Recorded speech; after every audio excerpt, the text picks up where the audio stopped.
जय हिंद साथियों, आप सभी का स्वागत है विद्यालयपुर के इस YouTube प्लेटफॉर्म पर, जिसमें हम आज फिर आपके लिए लेकर आ गए हैं महिला पर्यवेक्षक के लिए मैराथन क्लास।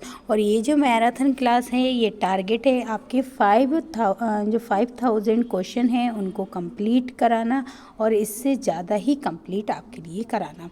और ये जो क्लास है ये रेगुलर चलती हैं, ये मैराथन रेगुलर चल रही हैं। इसके अलावा हमारी जो महिला पर्यवेक्षक के लिए टॉप 100 जो क्वेश्चंस वाली एक क्लास में टॉप 100 क्वेश्चंस कराते हैं, वो महा मैराथन क्लासेस भी चल रही हैं, जो कि आपके एग्ज़ाम जो अभी आपका फरवरी में एग्ज़ाम होने वाला है उसके लिए बहुत ज़्यादा बेनिफिशियल क्लासेस हैं।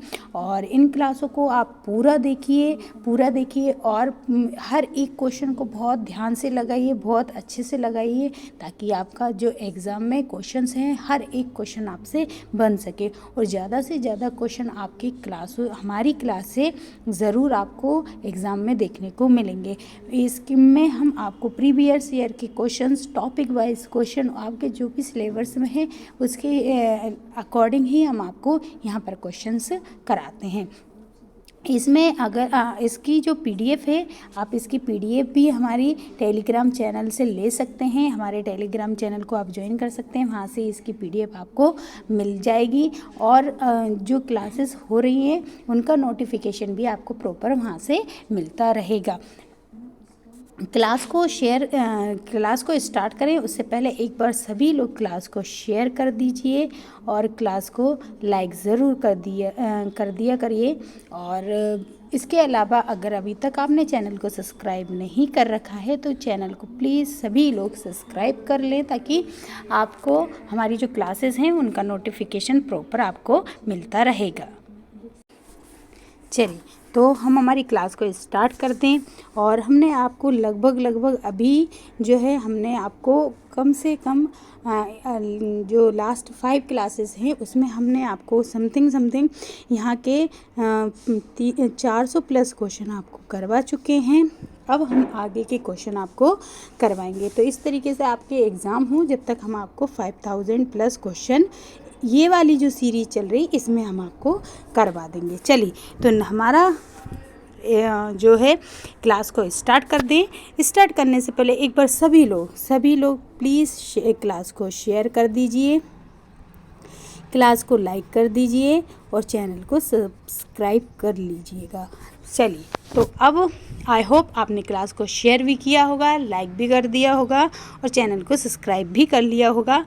अब हम आपको कोई भी टाइम नहीं लेते हैं और जल्दी फटाफट हम आपके क्वेश्चंस कंप्लीट कराना स्टार्ट कर देते हैं। चलिए, तो क्वेश्चन हमारे लगाना हम स्टार्ट कर देते हैं। फर्स्ट क्वेश्चन आपकी स्क्रीन पर है, बताइएगा। फर्स्ट क्वेश्चन है कि व्यवहार में स्थायी परिवर्तन किससे संबंधित है।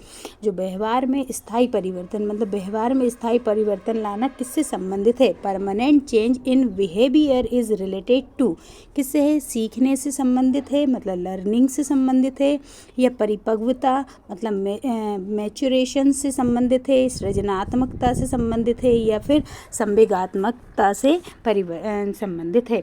तो याद रखें, जब हम हमारे व्यवहार में स्थायी परिवर्तन लाएंगे तो ये कैसे लेकर आ पाएंगे, तो हमारे जो व्यवहार में स्थायी परिवर्तन जो है हम हमारे सीखने मतलब कि लर्निंग से लेकर आएंगे। जिस तरीके से हम जितना जैसे सीखेंगे उस हिसाब से हमारे जो व्यवहार है उसमें स्थायीपन उत्पन्न होता जाएगा। तो जो स्थायी परिवर्तन है वो हमारे व्यवहार में किससे संबंधित है, तो वो हमारे सीखने से संबंधित है। ठीक है, चलिए नेक्स्ट क्वेश्चन देख लेते हैं। नेक्स्ट क्वेश्चन क्या है, चलिएगा नेक्स्ट क्वेश्चन देखते हैं कि एड्स फैलता है। एड्स एक क्या है, बीमारी है जो कि किससे फैलता है।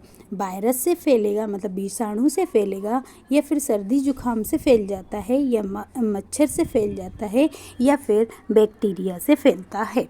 तो ये एड्स जो बीमारी है उसके बारे में सभी ने पढ़ रखा होगा, सभी को ये क्वेश्चंस का आंसर बहुत ईजिली बन जाएगा। तो बताइएगा कि जो एड्स है वो किससे फैलता है, विषाणु से, या सर्दी जुकाम से, मच्छर से, या फिर बैक्टीरिया से। तो याद रखें आप, जो है ना एड्स है वो किससे फैलेगा, तो वो वायरस से फैलता है। किससे फैलता है, वो वायरस से फैलता है। और ये वायरस कौन सा है, तो HIV वायरस है, ह्यूमन इम्यूनो वायरस है ना, जो ह्यूमन इम्यूनो डेफिशिएंसी वायरस ये है HIV, जिसके कारण से क्या होता है, ये एड्स फैलता है। और इसके लिए एक टेस्ट होता है, और टेस्ट कौन सा होता है, तो एलिजा टेस्ट होता है। ये भी आप याद रखें, ठीक है। एलिजा टेस्ट होता है जिसके द्वारा एड्स का पता लगाया जाता है। तो ये किससे फैलता है, वायरस से फैलता है। चलिए नेक्स्ट क्वेश्चन देखते हैं।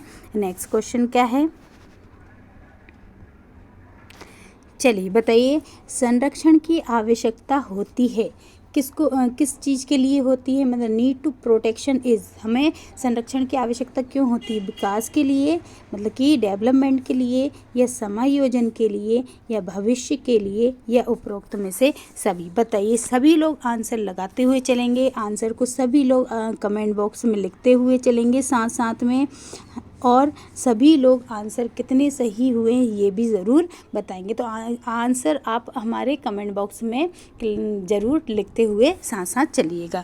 तो बताइए, संरक्षण की आवश्यकता क्यों होती है, विकास के लिए, या फिर समायोजन के लिए, या फिर भविष्य के लिए, या उपरोक्त में से सभी। तो देखिए, अगर हमें संरक्षण चाहिए तो हमें संरक्षण किस किस चीज़ के लिए चाहिए रहेगा, तो हमारे विकास के लिए भी हमें संरक्षण की आवश्यकता होगी, हम दूसरों के साथ समायोजन कर सकें इसके लिए भी संरक्षण की आवश्यकता होगी, और भविष्य के लिए भी हमें संरक्षण की आवश्यकता होगी। तो उपरोक्त सभी जो है इसका राइट आंसर हो जाएगा। इन सभी चीज़ों के लिए हमें क्या है, संरक्षण की आवश्यकता होती है। तो उपरोक्त सभी क्या हो जाएगा, राइट आंसर हो जाएगा। चलिए नेक्स्ट क्वेश्चन देख लेते हैं। नेक्स्ट क्वेश्चन हमारा क्या है,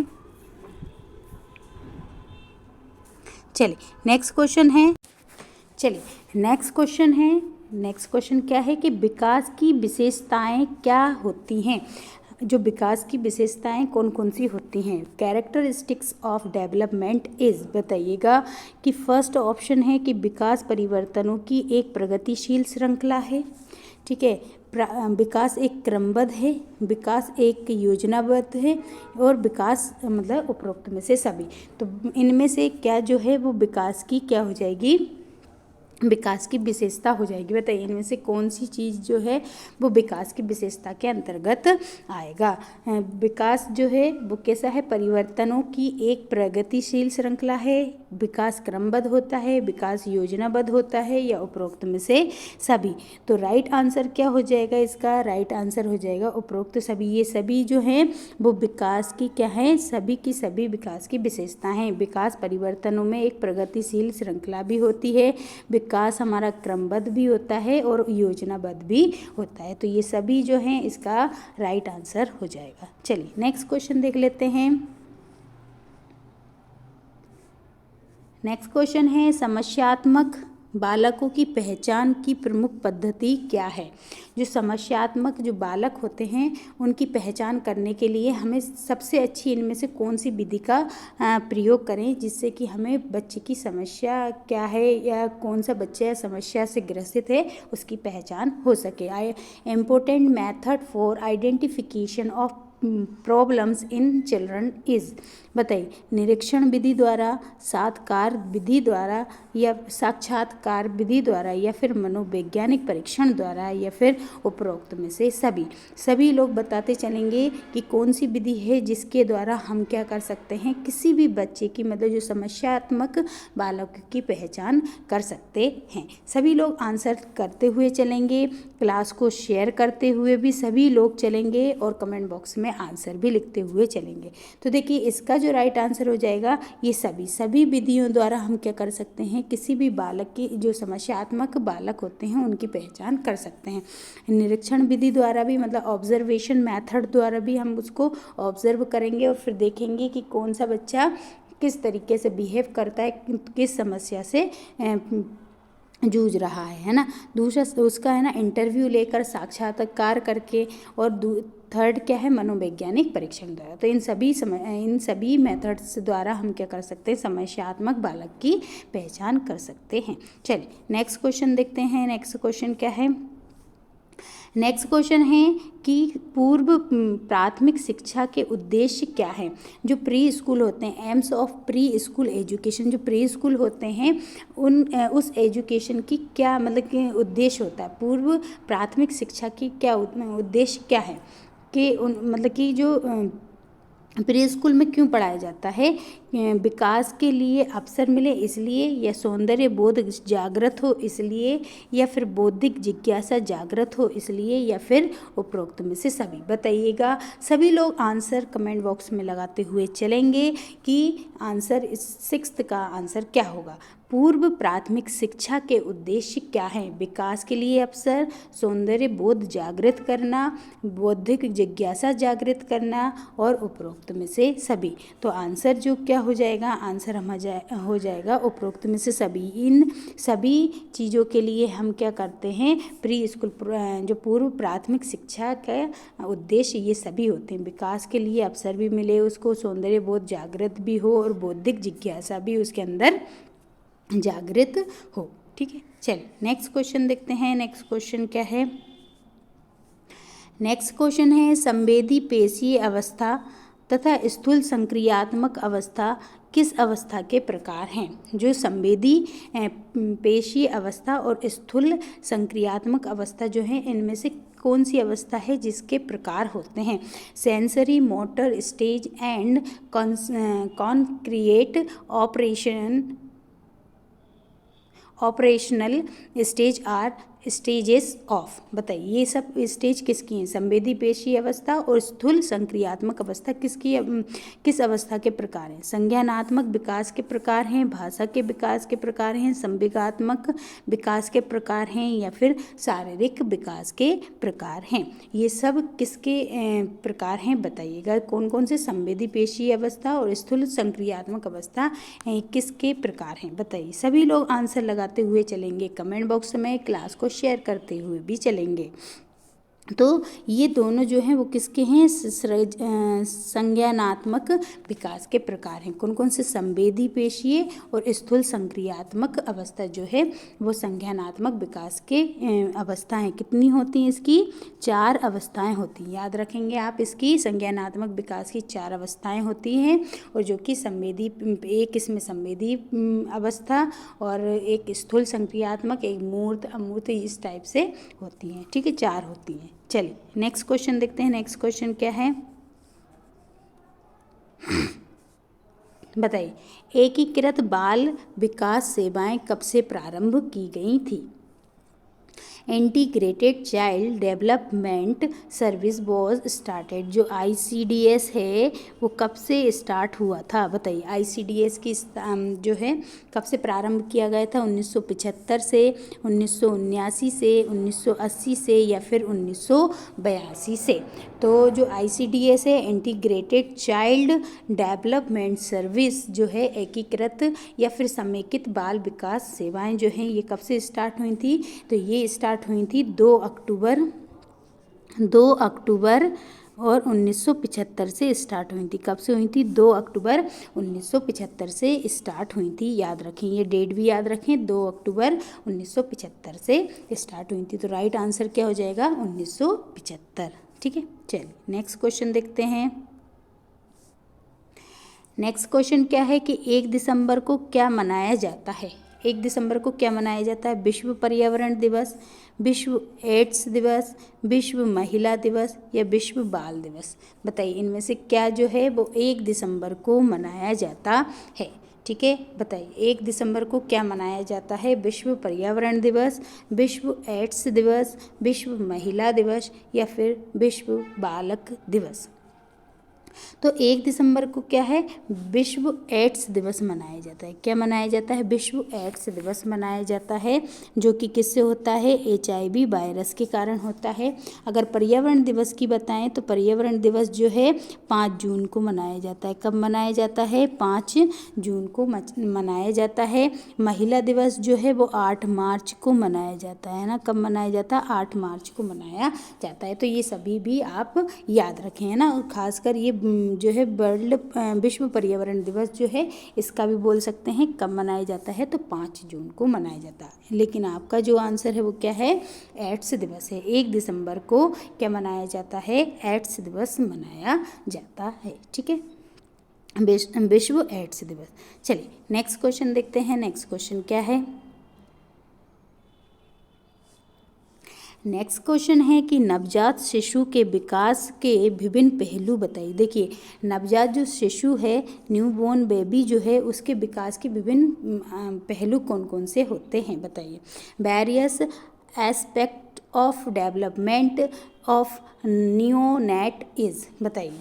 क्रियाशीलता, मतलब कि विकास के विभिन्न पहलू कौन कौन से, क्रियाशीलता मतलब मोटर एक्टिविटी, फिर दूसरा है चेतना, तीसरा है संवेदनशीलता, चौथा है उपरोक्त में से सभी इनमें से बताइए कौन नवजात शिशु के विकास की विभिन्न अवस्था कौन कौन सी होती हैं।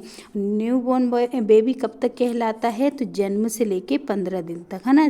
जन्म से और 15 दिन तक का जो बच्चा होता है वो क्या कहलाता है, नवजात शिशु कहलाता है, न्यूबॉर्न बेबी कहलाता है, नियोनेट कहलाता है, कुछ भी बोल सकते हैं आप। ठीक है, और इसकी जो अवस्थाएं हैं वो कौन कौन सी हैं, तो देखिए क्या क्या है, तो इसमें है ना इनकी मतलब कि विकास की विभिन्न अवस्थाएं कौन कौन सी हैं, क्रियाशीलता भी होती है, चेतना भी होती है और संवेदनशीलता भी होती है। ये तीनों की तीनों अवस्थाएं नवजात शिशु की विभिन्न पहलुओं में आती हैं विकास के, है ना। चलिए नेक्स्ट क्वेश्चन देखते हैं। नेक्स्ट क्वेश्चन क्या है,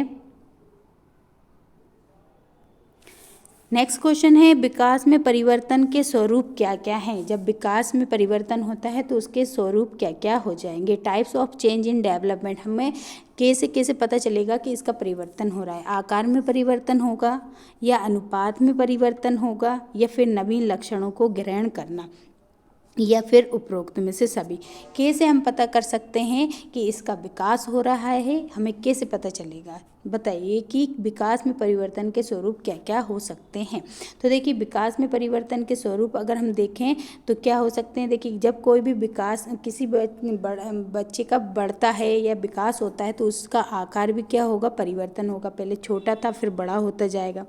रेशियो में भी क्या होगा, परिवर्तन होगा। ठीक है, उसकी जो नवीन लक्षणों को ग्रहण करेगा, नए नए चीज़ें आएंगी उसके सामने, नए नए विचार आएंगे, उनको भी क्या करेगा, वो ग्रहण करेगा। और ये सभी मतलब ये सभी जो हैं इसके विकास के परिवर्तन के स्वरूप में के अंतर्गत आते हैं। ठीक है, चल नेक्स्ट क्वेश्चन देखते हैं। नेक्स्ट क्वेश्चन क्या है,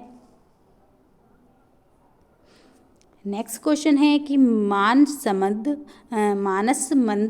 बालकों की विशेषता क्या है, जो कि characteristics of mentally retard children is, जो मानसिक रूप से मंद बच्चे होते हैं उनकी क्या विशेषता होती है।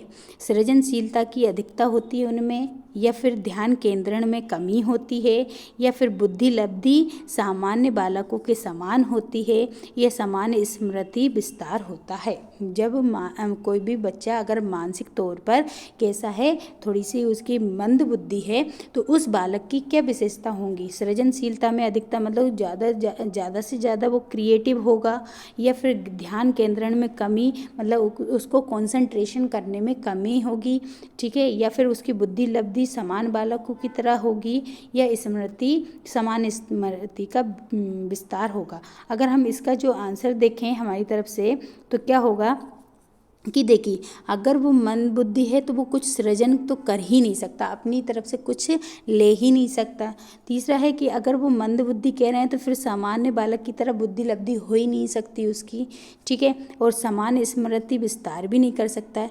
क्या होगा, अगर वो मंद बुद्धि बालक है तो उसकी विशेषता क्या होगी कि उसको कॉन्सन्ट्रेशन करने में क्या होगी, कमी होगी, मतलब उसको ध्यान केंद्रण करने में उसमें क्या होगी, कमी होगी। ठीक है, चल नेक्स्ट क्वेश्चन देख लेते हैं। नेक्स्ट क्वेश्चन क्या है, नेक्स्ट क्वेश्चन है कि पूर्व बाल अवस्था की प्रमुख विशेषताएं कौन सी हैं। जो पूर्व बाल अवस्था होती है उसकी प्रमुख विशेषताएं कौन सी हैं। What are the chief characteristics of early childhood, बताइए कौन कौन से कैरेक्टरिस्टिक्स हैं। शारीरिक और मानसिक स्थिरता होती है पूर्व बाल्यावस्था वाले बच्चों में, या जिज्ञासा की प्रबलता होती है, या वास्तविक जगत से संबंध होता है उसका, और उपरोक्त में से सभी।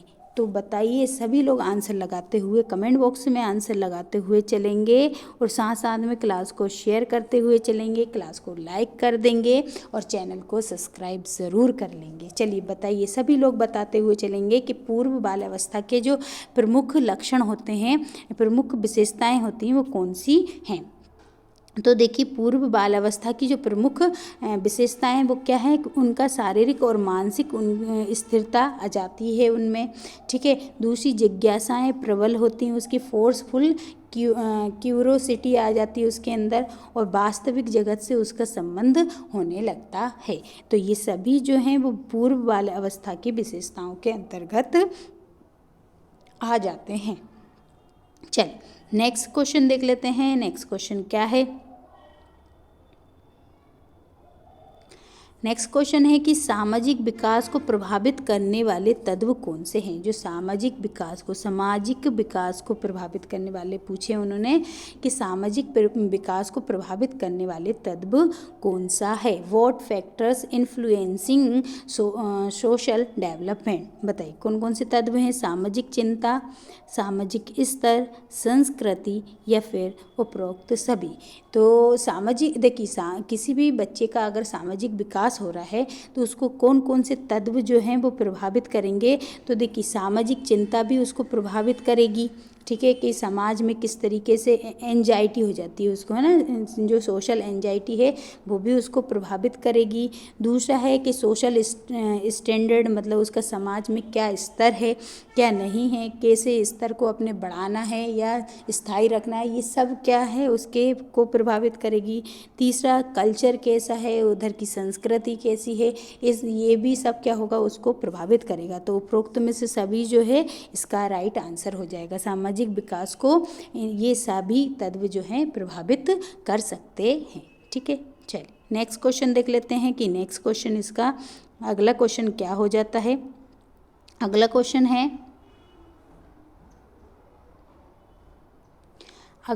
है माता पिता से संतानों को प्राप्त होने वाले गुण। जो माता पिता से संतानों को प्राप्त होने वाले गुण क्या कहलाते हैं।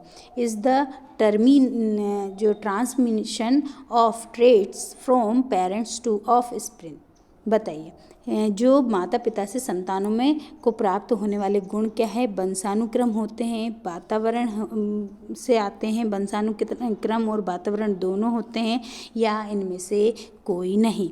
बताइएगा, सभी लोग आंसर लगाते हुए चलेंगे कि माता पिता से जो संतानों में गुण आते हैं वो क्या होता है। तो ये क्या कहलाती है, ये आनुवांशिकता कहलाती। क्या कहलाती है, आनुवांशिकता कहलाती है कि जब एक पीढ़ी से दूसरी पीढ़ी में जब हमारे गुण ट्रांसफ़र होते हैं तो इसको क्या कहते हैं, आनुवांशिकता कहा जाता है। और ये आनुवांशिकता किस चीज़ को बताता है, तो वंशानुक्रम के गुण को बताता है। किसके गुण को बताता है, जो वंशानुक्रम का जो गुण होता है, एक वंश की आगे पीढ़ी दर पीढ़ी में उनके लक्षण जाना, ये बताता है। चलिए नेक्स्ट क्वेश्चन देखते हैं। नेक्स्ट क्वेश्चन क्या है। DWCRA क्या है। बताइए, व्हाट इज़ DWCRA, ये क्या है। ये एक विशिष्ट बालकों के लिए कार्यक्रम है, या फिर स्वास्थ्य हेतु कार्यक्रम है, या फिर शासकीय संगठन है, या फिर WHO का कोई कार्यक्रम है। तो बताइए DWCRA क्या है। विशिष्ट बालकों के कार्यक्रम के लिए कार्यक्रम है, स्वास्थ्य हेतु कार्यक्रम है, शासकीय संगठन है, या WHO का कोई कार्यक्रम है।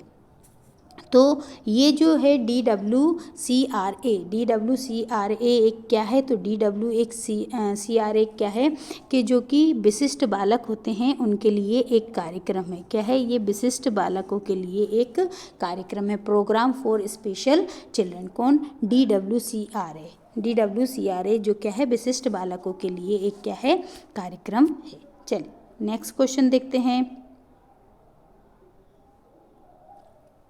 नेक्स्ट क्वेश्चन है योग्यताओं का विकास एवं निर्णय में सहायक का उद्देश्य है। जो योग्यताओं का विकास और निर्णयों में सहायक, इनमें से क्या उद्देश्य है? Development of ability and decision making are purpose of, बताइए। सीखना या परिपक्वता या निर्देशन या सृजनात्मकता।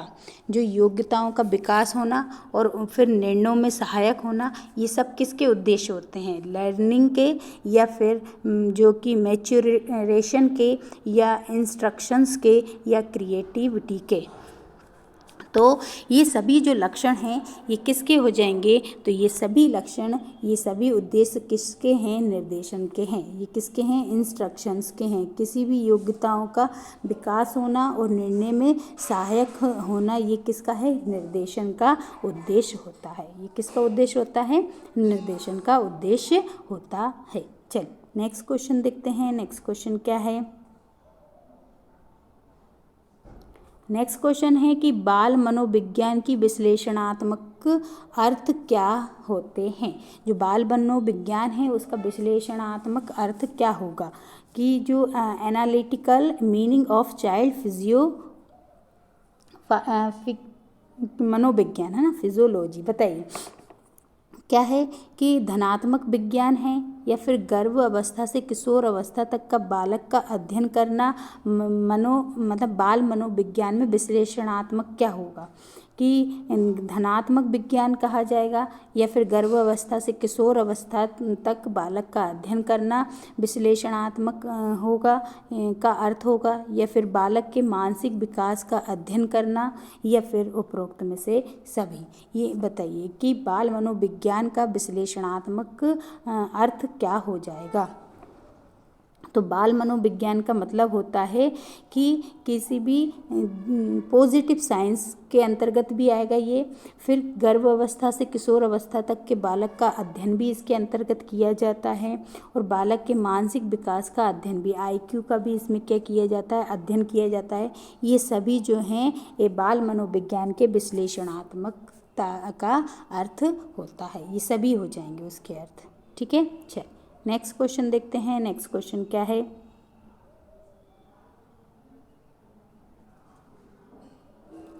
चलिए नेक्स्ट क्वेश्चन है कि इनमें से कौन सा सिद्धांत भाषा विकास का सिद्धांत नहीं है? इनमें से कौन सा एक सिद्धांत है जो कि भाषा का विकास नहीं करेगा? Among these which is not the theory of language development, बताइए कौन सा सिद्धांत होगा जो भाषा विकास के सिद्धांत के अंतर्गत नहीं आएगा?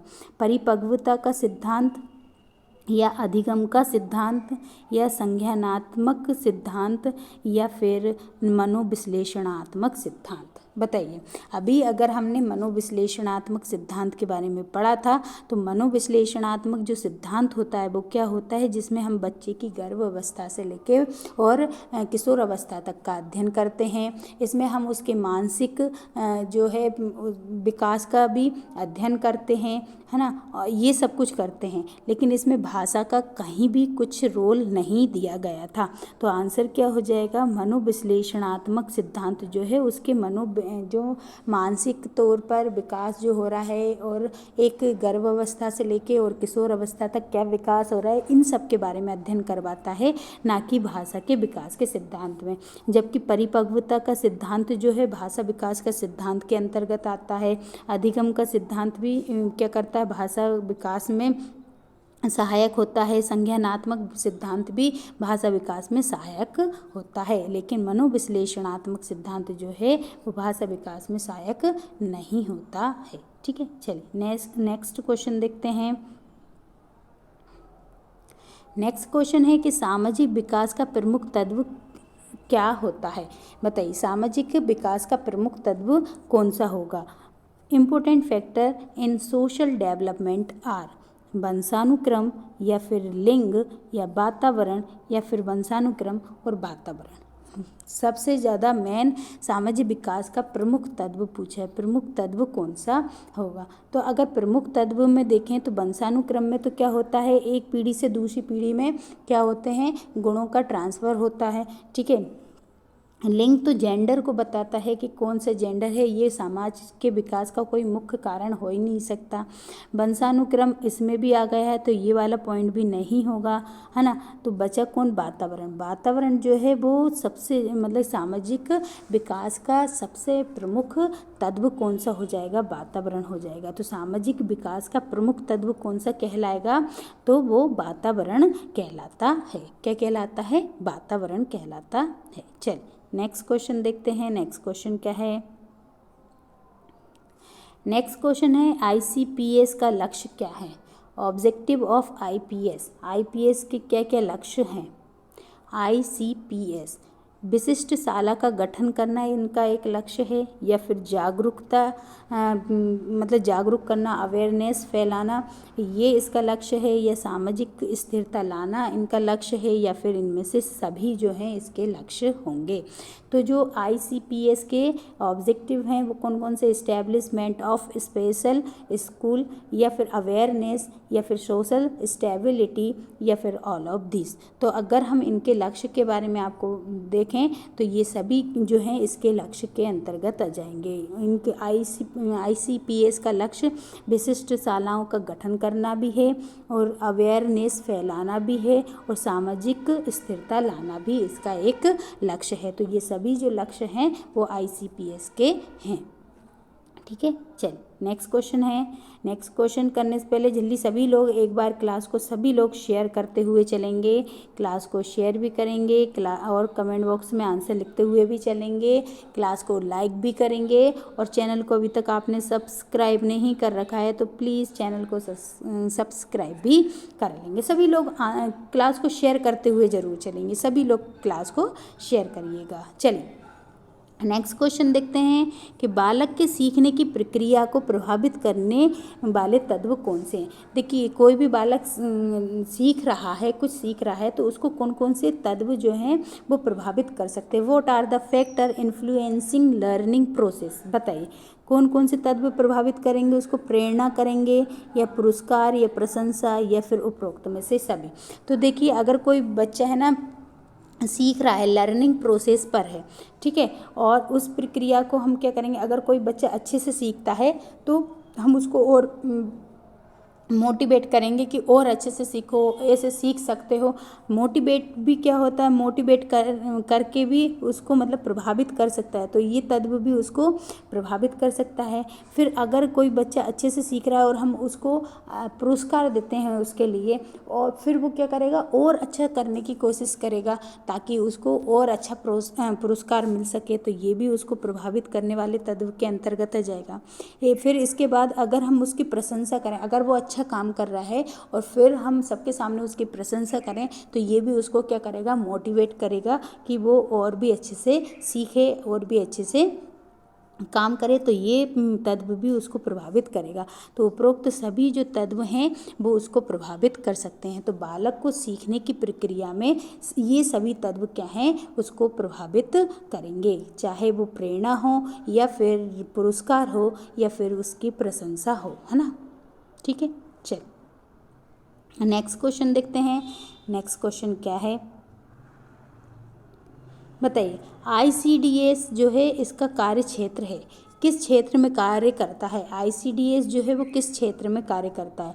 स्वास्थ्य के क्षेत्र में। देखिए अभी हमने देखा था कि आईसीपीएस के लक्ष्य पूछे थे, ठीक है। अब क्या पूछ रहा है वो, आईसीडीएस के कार्य पूछ रहा है। क्या पूछ रहा है, क्षेत्र, कार्य क्षेत्र पूछ रहा है, कहाँ कहाँ पर कार्य करता है आईसीडीएस।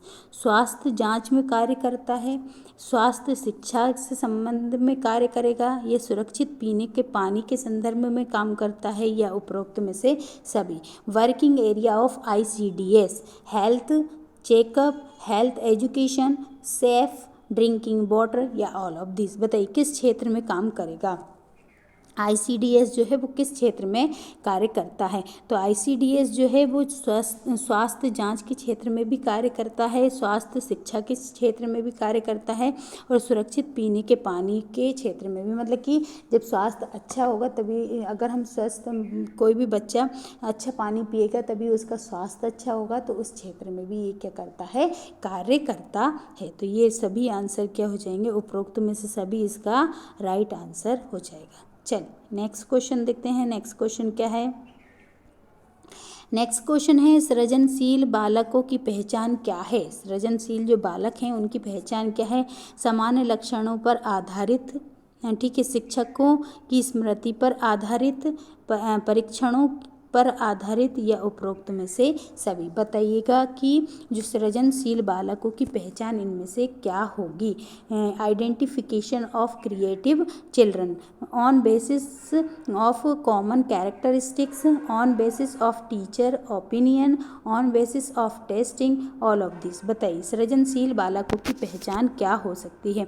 तो देखिए सृजनशील बालक जो होते हैं वो सामान्य लक्षणों पर आधारित होते हैं, ठीक है। दूसरा शिक्षकों की सम्मति पर आधारित होते हैं और परीक्षणों पर आधारित होते हैं। उपरोक्त में से सभी, ये सभी क्या होते हैं? इन सभी से हम सृजनशील बालकों की पहचान कर सकते हैं, ये सभी लक्षणों के आधार पर, ठीक है। चलिए नेक्स्ट क्वेश्चन देखते हैं। नेक्स्ट क्वेश्चन क्या है? एलिज़ा क्या है? अगर आपने स्टार्टिंग से अभी तक देख रहे हैं तो बिल्कुल आप बता सकते हैं कि एलिज़ा हमने बताया था क्या है ना? पहला या दूसरा क्वेश्चन ही था, उसी में बताया था हमने एलिज़ा क्या है। टीबी का परीक्षण है एलिज़ा, या फिर एड्स का परीक्षण है एलिज़ा, या कैंसर का परीक्षण है, या फिर बुखार का परीक्षण है? बताइए एलिज़ा किसका परीक्षण है? एलिज़ा टेस्ट किस में होता है? तो एलिज़ा टेस्ट जो होता है ये क्या है? जो एड्स होता है, ठीक है। एड्स किससे होता है? HIV से होता है। HIV वायरस के कारण एड्स होता है और इसी एड्स की परीक्षण के लिए हम क्या करते हैं? एलिज़ा टेस्ट करते हैं। क्या करते हैं? एलिज़ा टेस्ट करते हैं। तो ये किससे संबंधित है? तो एड्स के परीक्षण से संबंधित है। किससे संबंधित है? एड्स के परीक्षण से संबंधित है। एलिज़ा टेस्ट जो है वो एड्स से संबंधित है, ठीक है। चलिए एड्स परीक्षण से संबंधित है एलिज़ा टेस्ट। चलिए नेक्स्ट क्वेश्चन देखते हैं। नेक्स्ट क्वेश्चन क्या है?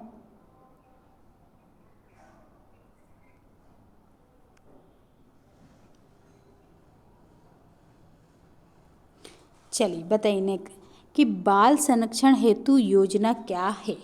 बाल संरक्षण के लिए कौन सी योजना चलाई गई? Scheme for child protection is. बताइए एकीकृत बाल संरक्षण योजना मतलब कि वो integrated child protection scheme ICDS, या फिर एकीकृत बालक विकास सेवाएं, ठीक है, या फिर राष्ट्रीय बाल कल्याण, या फिर कल्याण विस्तार योजना।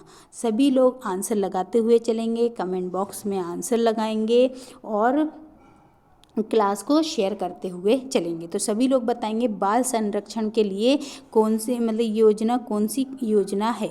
तो ICDS जो है, ICDS जो योजना है वो किसके संरक्षण के लिए? बाल संरक्षण हेतु ये योजना है। तो ये क्या है? इंटीग्रेट मतलब एकीकृत बाल संरक्षण योजना जो है बालक के संरक्षण के लिए ये योजना लाई गई थी। तो राइट आंसर क्या हो जाएगा? इंटीग्रेटेड चाइल्ड प्रोटेक्शन स्कीम जो है बाल संरक्षण से संबंधित स्कीम है, ठीक है। चलिए नेक्स्ट क्वेश्चन देखते हैं। नेक्स्ट क्वेश्चन क्या है?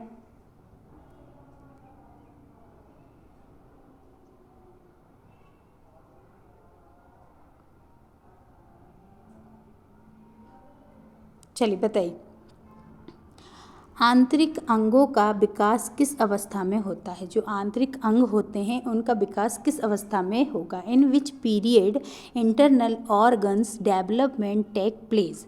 तो आंतरिक अंगों का विकास किस अवस्था में होगा? डिंब अवस्था में होगा, पिंड अवस्था में होगा, गर्भस्थ शिशु अवस्था में होगा, या फिर उपरोक्त सभी में हो जाएगा।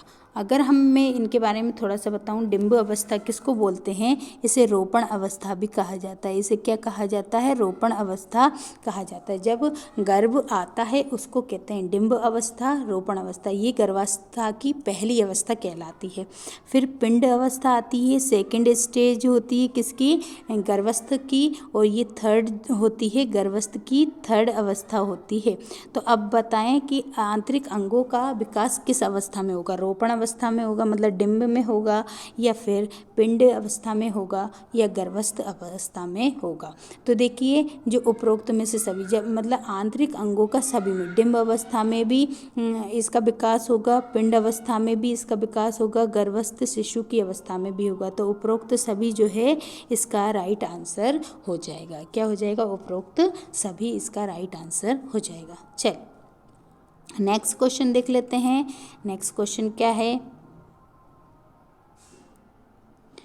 नेक्स्ट क्वेश्चन है, बाल विकास को प्रभावित करने वाले तत्व क्या हैं? जो बाल विकास को, बालक के विकास को प्रभावित करेंगे वो तत्व कौन से हैं?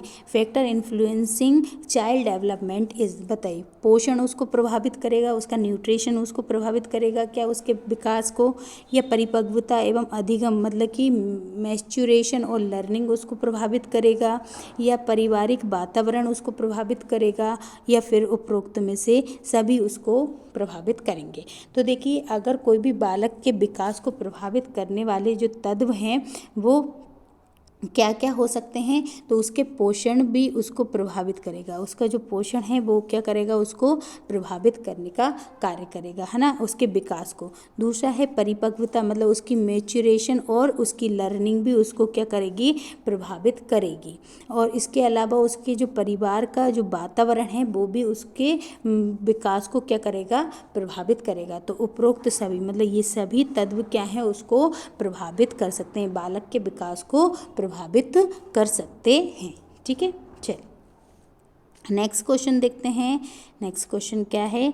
सभी लोग क्लास को शेयर करते हुए चलेंगे, क्लास को लाइक करते हुए भी चलेंगे, और आंसर को कमेंट बॉक्स में लिखते हुए चलेंगे। ठीक है, चलिए बताइए कि संज्ञानात्मक प्रक्रियाओं की विशेषता क्या है? जो संज्ञानात्मक प्रक्रियाएं होती हैं उनकी विशेषता पूछी गई है। कैरेक्टरिस्टिक्स ऑफ कॉग्निटिव प्रोसेस, बताइए। प्रत्यक्षीकरण इसकी विशेषता है, या आपूर्तिकरण इसकी विशेषता है, या फिर अंतरण इसकी विशेषता है, या फिर उपरोक्त में से सभी? तो बताएं संज्ञानात्मक प्रक्रियाओं की विशेषता क्या है? प्रत्यक्षीकरण, आपूर्तिकरण, अंतरण, या फिर उपरोक्त में से सभी? तो देखिए इसका जो राइट आंसर हो जाएगा वो क्या हो जाएगा? उपरोक्त में से सभी। संज्ञानात्मक प्रक्रियाएं जो हैं उसकी विशेषता क्या होगा? प्रत्यक्षीकरण भी उसकी विशेषता है, ठीक है, उसकी आपूर्तिकरण भी इसकी विशेषता है, अंतरण भी इसकी विशेषता है, और तो ये तीनों ही इसकी विशेषताएं, इसलिए उपरोक्त सभी क्या हो जाएगा? इसका राइट आंसर हो जाएगा। ठीक है, इसका राइट आंसर क्या हो जाएगा? उपरोक्त सभी। सभी इसकी क्या है? विशेषताएं हैं। चलिए नेक्स्ट क्वेश्चन देखते हैं। नेक्स्ट क्वेश्चन है कि संज्ञानात्मक विकास की अवस्थाएं किसके द्वारा दी गई थी? जो stage of cognitive development is given by, जो संज्ञानात्मक विकास है उसकी अवस्थाएं किसने दी? पियाजे ने दी, या फिर फ्रॉइड ने दी, या कॉलबर्ग ने दी, या एरिक्सन ने दी? बताइए किसने दी है? संज्ञानात्मक विकास की अवस्थाएं किसके द्वारा दी गई हैं? पियाजे द्वारा, फ्रॉइड द्वारा, या फिर कॉलबर्ग द्वारा, या एरिक्सन द्वारा? सभी लोग आंसर लगाते हुए चलेंगे कि ये अवस्थाओं के बारे में किसने दी। तो संज्ञानात्मक अवस्थाएं जो हैं किसके द्वारा दी गई हैं? तो संज्ञानात्मक अवस्थाएं जो हैं पियाजे के द्वारा दी गई हैं। क्या दी गई हैं? पियाजे के द्वारा दी गई हैं संज्ञानात्मक विकास की अवस्थाएं। ठीक है, और संज्ञानात्मक विकास जो है उसकी संज्ञानात्मक प्रक्रियाओं की विशेषता भी क्या है? प्रत्यक्षीकरण, आपूर्तिकरण और अंतरण। ये भी आप याद रखें। चलिए नेक्स्ट क्वेश्चन देखते हैं। नेक्स्ट क्वेश्चन क्या है? चलिए, शिशु प्रसव की प्रक्रियाओं को अवस्थाओं में विभाजित किया है। कितनी अवस्थाओं में? जो शिशु का प्रसव होता है उस प्रक्रिया को कितनी अवस्थाओं में बांटा गया है? Birth of neonate is divided into 3 stage, 8 stage, 2 stage, या फिर 4 स्टेज? बताइए शिशु की प्रसव प्रक्रिया को कितनी अवस्थाओं में बांटा गया है? 3 अवस्थाओं में, 8 अवस्थाओं में, 2 अवस्थाओं में, या फिर 4 अवस्थाओं में? सभी लोग आंसर को देते हुए चलेंगे। तो इसका जो राइट आंसर हो जाएगा वो कौन सी हो जाएंगी? 3 अवस्थाओं में बांटा गया है। किस में बांटा गया है? 3 अवस्थाओं में शिशु प्रसव को, मतलब कि पहला कौन सा आएगा? रोपण, गर्भस्थ अवस्था की, है ना। दूसरा क्या हो जाएगा, जिसको हम क्या बोलते हैं, डिम्ब अवस्था भी बोलते हैं ना, डिम्ब अवस्था भी बोलते हैं। फिर आ जाएगा पिंड अवस्था, जिसे भ्रूणिक अवस्था भी बोला जाता है, भ्रूणिक अवस्था। और थर्ड कौन सी होती है फिर, गर्भस्थ शिशु, ठीक है, ये वाली अवस्था। तो इस तरीके से 3 अवस्थाओं में बांटा गया है किसको, शिशु प्रसव प्रक्रिया को 3 अवस्थाओं में बांटा गया है, ये आप याद रखिएगा। चलिए नेक्स्ट देखते हैं, नेक्स्ट क्वेश्चन क्या है। नेक्स्ट क्वेश्चन है, लखनऊ स्थित विकलांग बच्चों हेतु विद्यालय का नाम क्या है। जो लखनऊ में विकलांग बच्चों के लिए स्कूल खोला गया है, उस स्कूल का नाम क्या है। Name of the special children school is in Lucknow is, Chetna Kendra नाम है उसका, समर्पण केंद्र नाम है, भविष्य केंद्र नाम है, या मुस्कान केंद्र नाम है। जो लखनऊ में विकलांग बच्चों के लिए स्कूल है, उस स्कूल का नाम क्या है। चेतना केंद्र है, या समर्पण केंद्र है, या फिर भविष्य केंद्र है, या फिर मुस्कान केंद्र है। तो इसका राइट आंसर क्या हो जाएगा, चेतना केंद्र नाम है जी। चेतना केंद्र कहाँ पर है, लखनऊ में है, और ये किसके लिए है, विकलांग बच्चों के लिए स्कूल है। कौन सा, चेतना केंद्र। चलिए नेक्स्ट क्वेश्चन देखते हैं, नेक्स्ट क्वेश्चन क्या है। चलिए नेक्स्ट क्वेश्चन है कि मानसमंद बालकों की पहचान परीक्षण किसके द्वारा किया जाता है। जो identification mentally retarded children was done by, बताइए कौन सा परीक्षण किया जाएगा जिससे कि मानसिक रूप से जो मंद बच्चे हैं उनको पहचान सकें। बुद्धि परीक्षण द्वारा, या फिर बेनेडिक्ट परीक्षण द्वारा, या समाज मिति परीक्षण द्वारा, या फिर उपलब्धि परीक्षण द्वारा। बताइए किस परीक्षण के द्वारा हम जो मानसिक रूप से कमज़ोर बच्चे हैं उन बच्चों की पहचान कर सकते हैं। बुद्धि परीक्षण द्वारा, बेनेडिक्ट परीक्षण द्वारा, या समाज मिति परीक्षण द्वारा, या उपलब्धि परीक्षण द्वारा। तो किसके द्वारा, IQ के द्वारा हम उसको पहचान सकते हैं। मतलब कि जो इंटेलिजेंट टेस्ट होता है, बुद्धि परीक्षण होता है, उसके द्वारा हम क्या कर सकते हैं, उस मानसमंद जो बालक है उसकी पहचान कर सकते हैं। ठीक है, चलिए नेक्स्ट क्वेश्चन देखते हैं कि नेक्स्ट क्वेश्चन क्या है। नेक्स्ट क्वेश्चन है, गर्भस्थ शिशु की किस अवस्था में स्नायु मंडल का निर्माण होता है। जो गर्भस्थ शिशु है उसकी कौन सी अवस्था है जिसमें, है ना, स्नायु मंडल का निर्माण हो जाता है। Development of nervous system is which stage of pre nature development is. तो बताइए नर्वस सिस्टम, स्नायु मंडल मीन्स क्या होता है, नर्वस सिस्टम किस स्टेज में डेवलप होगा। डिम्ब अवस्था में, है ना, पिंड अवस्था में, गर्भस्थ शिशु अवस्था में, या फिर उपरोक्त में से सभी। बताइए किस अवस्था में जो है नर्वस सिस्टम बन जाता है कोई भी गर्भस्थ शिशु में। बताइए, तो अगर हम देखें तो ये कौन सी अवस्था में है, तो याद रखें पिंड अवस्था। जो सेकंड स्टेज होती है गर्भस्थ शिशु की, सेकंड स्टेज है, ये फर्स्ट स्टेज है और ये सेकंड है। और इसी जो है इसी अवस्था में क्या हो जाती है, पिंड अवस्था में नर्वस सिस्टम का क्या हो जाता है, विकास हो जाता है, डेवलप हो जाता है, स्नायु मंडल डेवलप हो जाता है। किस अवस्था में, तो पिंड अवस्था में हो जाता है। ठीक है, चलिए नेक्स्ट क्वेश्चन देखते हैं। नेक्स्ट क्वेश्चन क्या है।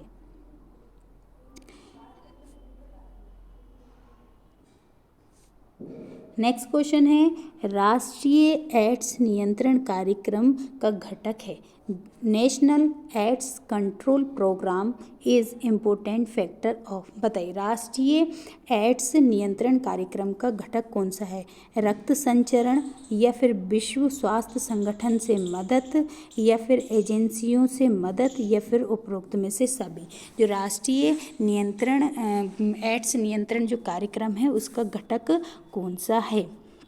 राष्ट्रीय एड्स जो कि रक्त संचरण है इसका एक घटक है, या विश्व स्वास्थ्य संगठन से मदद इसका एक घटक है, या एजेंसियों से मदद इसका घटक है, या उपरोक्त में से सभी। तो इसका जो राइट आंसर क्या हो जाएगा, उपरोक्त में से सभी। ये सब इसके क्या हैं, घटक हैं। रक्त संचरण संरक्षण भी इसका घटक है, और विश्व स्वास्थ्य संगठन से मदद भी इसका घटक है, एजेंसियों से मदद भी इसका एक घटक है। तो ये सब इसके क्या है, घटक हो जाएंगे। चलिए नेक्स्ट क्वेश्चन देखते हैं। नेक्स्ट क्वेश्चन क्या है, चलिए नेक्स्ट क्वेश्चन है कि परिवार का दोषपूर्ण अनुशासन और अति संरक्षण किस समस्या का कारण है। कोई भी परिवार है वो बहुत ज़्यादा दोषपूर्ण अनुशासन के साथ रहता है और बहुत ज़्यादा संरक्षण करता है बच्चे का, तो उसके कारण बच्चे के अंदर क्या समस्याएं उत्पन्न होंगी। Family faculty discipline and the over protection are cost of which problem. बताइए इस टाइप का जो बच्चा है वो पिछड़े बालक में आ जाएगा, या समस्या बालक में आ जाएगा, या फिर अपवंचित बच्चे में आ जाएगा, या फिर कुसमायोजित बच्चे के अंतर्गत आता है। देखिए किसी भी बालक है, कोई भी बच्चा है, उसका बहुत ज़्यादा संरक्षण किया जा रहा है और उसको दोषपूर्ण अनुशासन में रखा जा रहा है, तो ऐसा बालक जो होता है वो कौन सा बालक कहलाता है, समस्या वाला बालक कहलाता है। समस्या बालक कहलाता है। कैसा बालक कहलाता है, समस्या वाला बालक कहलाता है। ठीक है, चलिए नेक्स्ट क्वेश्चन देखते हैं। नेक्स्ट क्वेश्चन क्या है, चलिए नेक्स्ट क्वेश्चन है कि विकास के पक्ष क्या होते हैं। जो विकास है उसका पक्ष क्या होगा, है ना। एक्सपेक्ट ऑफ डेवलपमेंट आर, विकास के पक्ष कौन कौन से, जैविक पक्ष है, सामाजिक पक्ष है, या जैविक और सामाजिक दोनों पक्ष है, या फिर उपरोक्त सभी। बताइए कौन सा पक्ष जो है विकास के पक्ष, मतलब विकास के पक्ष में आता है। बायोलॉजिकल एक्सपेक्ट, सोशल एक्सपेक्ट, या बायोलॉजिकल और सोशल एक्सपेक्ट दोनों, या ऑल ऑफ दिस। बताइए इसका राइट आंसर क्या हो जाएगा। तो देखिए अगर विकास के पक्ष में देखें तो विकास के जो पक्ष होते हैं वो जैविक भी होते हैं और सामाजिक पक्ष भी होते हैं, तो मतलब दोनों ही इसका राइट आंसर हो जाएगा। जैविक पक्ष भी और सामाजिक पक्ष क्या है, बायोलॉजिकल सोशल एक्सपेक्ट कहलाते हैं। ठीक है, राइट आंसर हो जाएगा ये दोनों।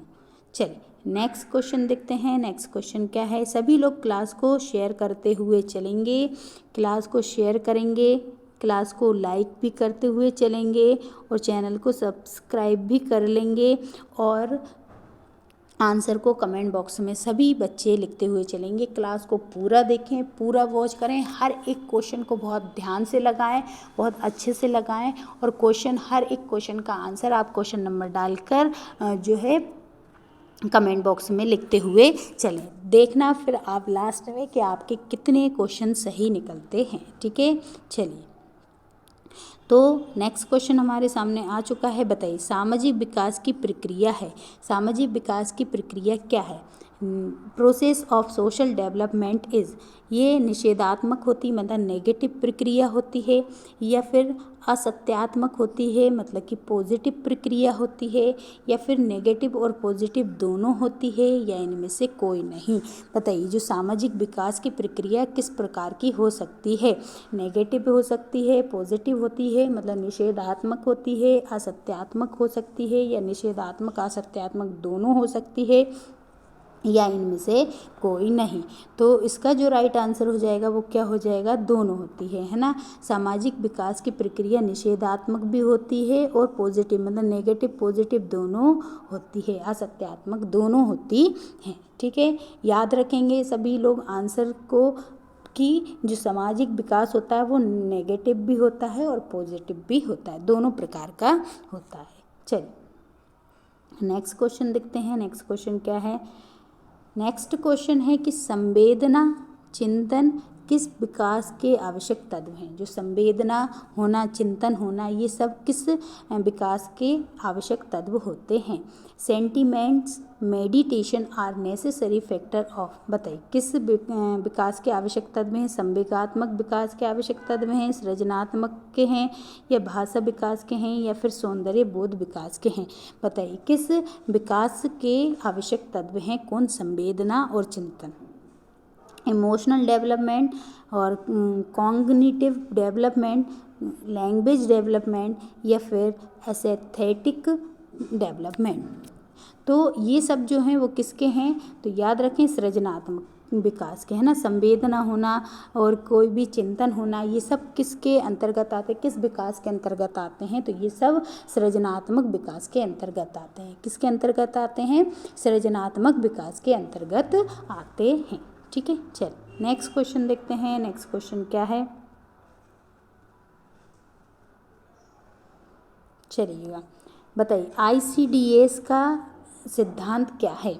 ICDS जो है इंटीग्रेटेड चाइल्ड डेवलपमेंट जो स्कीम है, ये इसका सिद्धांत क्या है, बालक भविष्य में मानव पूंजी के रूप में उपयोग करना, या फिर पूर्वशालेय शिक्षण देना, या निवारक सेवाएं देना, या फिर उपरोक्त में से सभी। बताइएगा कि ICDS का सिद्धांत क्या है। Principle of ICDS is child is the future human capital, pre school education, preventive help, या फिर ऑल ऑफ दिस।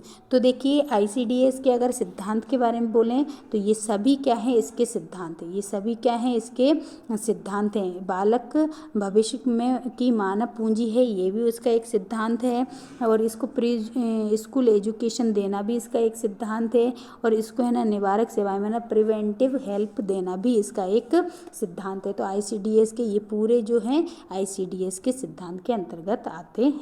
चलिए नेक्स्ट देखते हैं, WHO का पूरा नाम क्या है। बताइए WHO का पूरा नाम क्या है।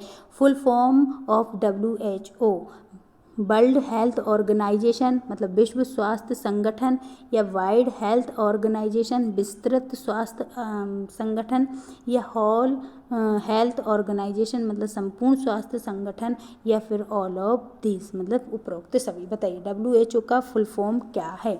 WHO का फुल फॉर्म क्या है। 7 अप्रैल को इसकी वो हुआ था, क्या हुआ था, 7 अप्रैल को इसका डे होता है, दिवस होता है 7 अप्रैल को, और विश्व मतलब WHO का WHO विश्व स्वास्थ्य संगठन दिवस जो होता है 7 अप्रैल को होता है। तो इसका फुल फॉर्म भी क्या हो जाएगा, वर्ल्ड हेल्थ ऑर्गेनाइजेशन मतलब विश्व स्वास्थ्य संगठन, इसका WHO का फुल फॉर्म होता है।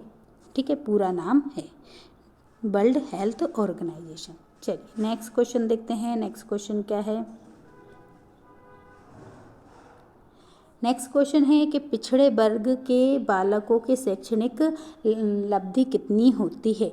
जो व्हाट इज़ द एजुकेशनल जो क्वांटिटी ऑफ बैकवर्ड चिल्ड्रन, जो है ना मतलब पिछड़े वर्ग के बच्चे होते हैं, उनकी जो बुद्धि लब्धि कितनी होती है, शैक्षणिक लब्धि कितनी होती है। 155 से अधिक होगी, या 85 से 155 तक होगी, या 70 से 85 तक होगी, या फिर 70 से कम होगी। बताइएगा जो पिछड़े वर्ग के बालक होते हैं उनका पूछ रहा है, पिछड़े वर्ग के बालकों की शैक्षणिक लब्धि कितनी हो सकती है। 155 या उससे अधिक, 85 और 155 के बीच, 70 85 के बीच, या फिर 70 से कम।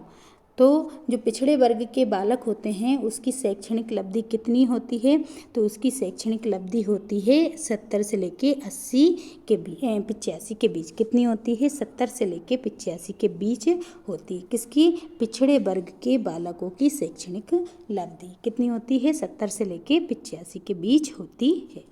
चलिए नेक्स्ट क्वेश्चन देखते हैं।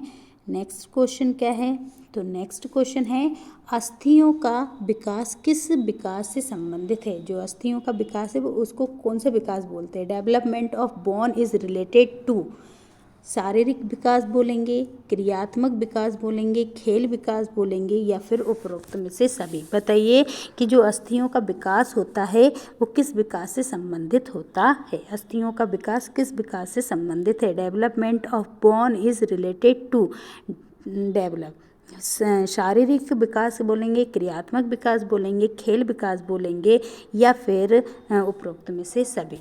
तो देखिए जो बोन्स का डेवलप होता है, अस्थियों का विकास होता है, उसको कौन सा विकास कहा जाता है, तो उसको शारीरिक विकास, फिजिकल डेवलपमेंट कहा जाता है, शारीरिक विकास कहा जाता है। तो अस्थियों का विकास जो है वो शारीरिक विकास कहलाता है। चलिए नेक्स्ट क्वेश्चन देखते हैं कि नेक्स्ट क्वेश्चन क्या है। बताइए राष्ट्रीय एड्स नियंत्रण संगठन की स्थापना कब की गई थी? जो एड्स नियंत्रण संगठन है उसकी स्थापना कब की गई थी?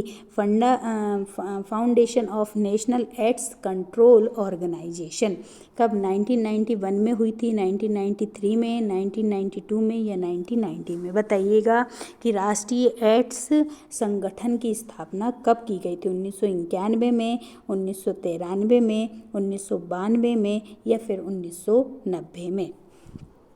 तो इसका जो राइट आंसर हो जाएगा वो कब हो जाएगा? 1991 में। मतलब कि राष्ट्रीय एड्स संगठन की स्थापना जो है, राष्ट्रीय एड्स नियंत्रण संगठन की स्थापना 1991 में की गई थी। कब की गई थी? 1991 में की गई थी। ठीक है, राष्ट्रीय एड्स नियंत्रण संगठन, क्या राष्ट्रीय एड्स नियंत्रण संगठन की स्थापना 1991 में की गई थी। चलिए नेक्स्ट क्वेश्चन देखते हैं। नेक्स्ट क्वेश्चन क्या है? नेक्स्ट क्वेश्चन है कि आनुवांशिकता के अणु हैं, बताइए आनुवांशिकता के अणु किसको कहेंगे? The molecule of heredity. बताइए जो आनुवांशिकता के अणु हैं वो क्या कौन से हैं? डीएनए हैं, आरएनए हैं, उपरोक्त में से दोनों हैं या सभी हैं? देखिए डीएनए मतलब जो deoxy ribo nucleic acid full form होता है, आरएनए का full form ribo nucleic acid है। दोनों हैं या इनमें से और सभी हैं? तो दोनों सभी ही हैं। क्या है? दोनों ही आंसर आ जाएगा। आरएनए और डीएनए ये दोनों क्या होते हैं? आनुवांशिक अणु होते हैं। क्या होते हैं? आनुवांशिकता के अणु होते हैं। जैसे कोरोना था उसका आरएनए का बना हुआ था और डीएनए हमारे अंदर होता है, तो ये सब आनुवांशिक गुण, तो ये दोनों ही आंसर हो जाएंगे। डीएनए आरएनए जो है वो आनुवांशिकता के गुण हैं, दोनों ही आनुवांशिकता के गुण हैं। तो इस तरीके से आपकी आज की जो क्लास है कंप्लीट होती है। आज के क्वेश्चन आपको कैसे लगे सभी लोग कमेंट बॉक्स में लिखकर ज़रूर बताइएगा। जाते समय क्लास को शेयर करके ज़रूर जाइएगा, क्लास को लाइक भी कर दीजिएगा और चैनल को सब्सक्राइब भी कर लीजिएगा। और कमेंट बॉक्स में आंसर लिखकर ज़रूर बताइएगा और कितने क्वेश्चन आपके सही हुए ये भी लिखकर बताइएगा। क्लास कैसी लगी, मैराथन कैसी लगी, सभी आप कमेंट बॉक्स में लिखकर ज़रूर बताएंगे। और जाते जाते क्लास को शेयर करके ज़रूर सभी लोग जाएंगे। और ये जो है 5000 सीरीज़ जो क्वेश्चन की सीरीज़ है ये है, और आपको एग्ज़ाम तक, और जो हम टॉप 100 वाली जो सीरीज़ है वो अलग चल रही है। तो इन दोनों को मिला के आपको एग्ज़ाम तक हम 10,000 प्लस क्वेश्चन MCQs करा देंगे ताकि आपका एग्ज़ाम बहुत अच्छा हो सके। तो आज के लिए सिर्फ इतना ही रखते हैं। कल फिर मिलेंगे अगले क्वेश्चनों के साथ। तब तक के लिए सभी को जय हिंद साथियों।